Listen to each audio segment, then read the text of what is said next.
Let us start with a fast-developing story in Syria, because Israel has carried out strikes on Syria's military headquarters in Damascus.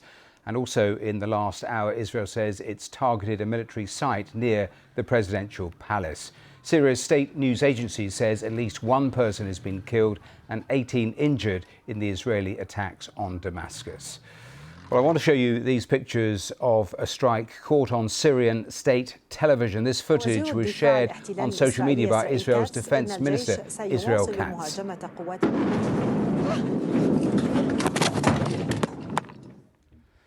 Well, BBC Verify has confirmed that footage is genuine. The Israel Defense Forces said it launched the airstrikes to stop deadly clashes in the predominantly Druze Suweida province. Syria has condemned Israel's involvement and said the strikes had resulted in the deaths of members of the armed forces and civilians. At least 200 people have been killed since the fighting between Druze militias and Bedouin tribes erupted on Sunday, according to the UK-based monitoring group, the Syrian Observatory for Human Rights. The NGO also says that Syrian government forces have executed 21 Druze civilians. Well, Israel's Prime Minister Benjamin Netanyahu has addressed the Druze community in a video message today, urging them not to cross into Syria. My brothers, the Druze citizens of Israel, the situation in Suweida, the situation in southwestern Syria is very serious. The IDF is operating, the Air Force is operating, other forces are operating. We are acting to save our Druze brothers and to eliminate the regime's gangs. And now I have one request from you. You are citizens of Israel. Do not cross the border. You are endangering your lives, you could be killed, you could be kidnapped, and you are harming the IDF's efforts. Therefore, I ask you, return to your homes. Let the IDF act. Let's go live to Beirut and to our Middle East correspondent Lena Synab, who is across, as I say, this fast-developing story. And Lena, bring us the latest.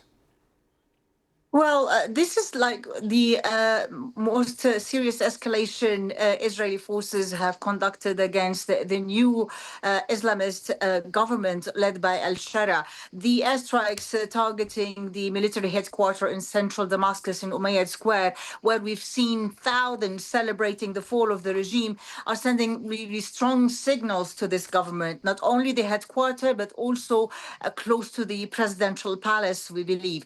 This is a message coming from the IDF, from the Israeli government, that they are serious about their position, not to let this government approach the south of the country where the Druze are populated in Suweida city. Suweida is also very close to the buffer zone of Israel. Israel's forces itself have many Druze community from the Golan Heights. So this is something serious for the Israelis, not only for what they say as protection of the Druze, but what is important for them is that members of jihadi groups that are now part of the official military and part of the official security forces are not present anywhere near the Israeli borders. Yes. So this is a clear message coming from the Israeli government to al-Shara himself.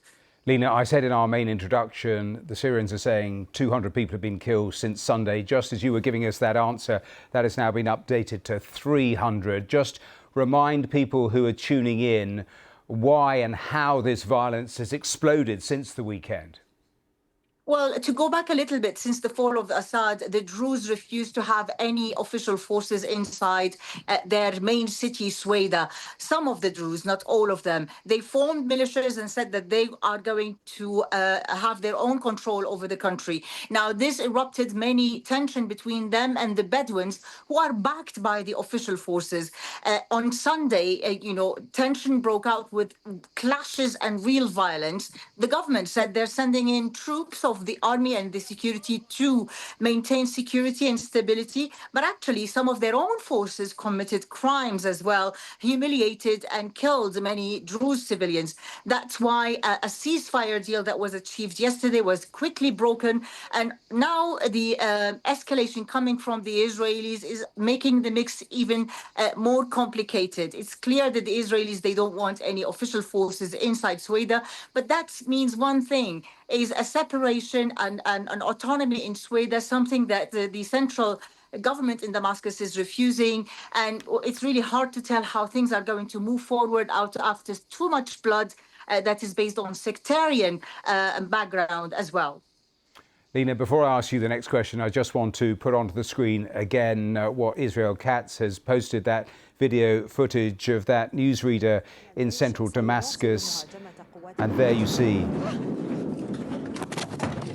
the major explosion behind her. We know that the IDF have targeted drone strikes and other strikes, both the military headquarters in Damascus and a target they say was close to the presidential palace. But more generally, Lena, we have seen over recent months Israel have a long war in Gaza, the strikes in Lebanon, the strikes in Iran. This is more evidence of Israel flexing their strength in the region, isn't it?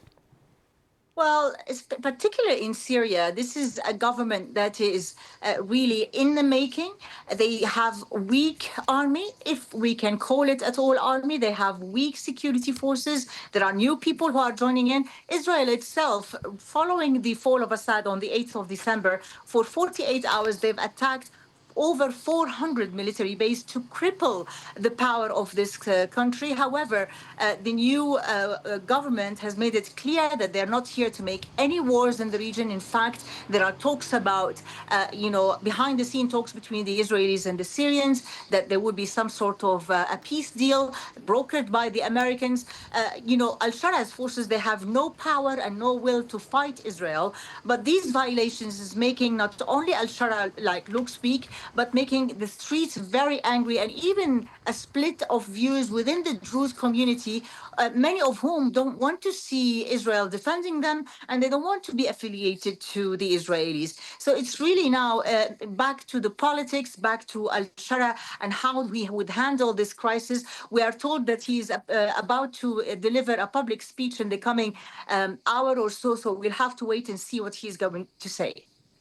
Lena Synab there in Beirut, thanks very much. And as Lena was talking about the wider politics, of course, the US president has made moves to get closer and to re-establish ties with Syria's new leader, Marco Rubio, just in the last few minutes on these Israeli strikes, saying, quote, hopefully we'll have some updates on the situation a little later. So very much a holding statement from the US Secretary of State. So when there is more from America, as they too watch what is happening with these Israeli strikes inside Syria, inside the capital, Damascus, we will obviously bring you more on that story here on BBC News.